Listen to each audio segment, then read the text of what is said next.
ছোট্ট বন্ধুরা, এখানে আমরা লিখব বাংলা স্বরবর্ণগুলো। প্রথমে লিখছি ক, এরপর আ, এরপর হস্যই, দীর্ঘই,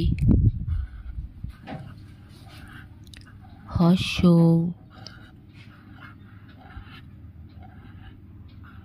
দীর্ঘ,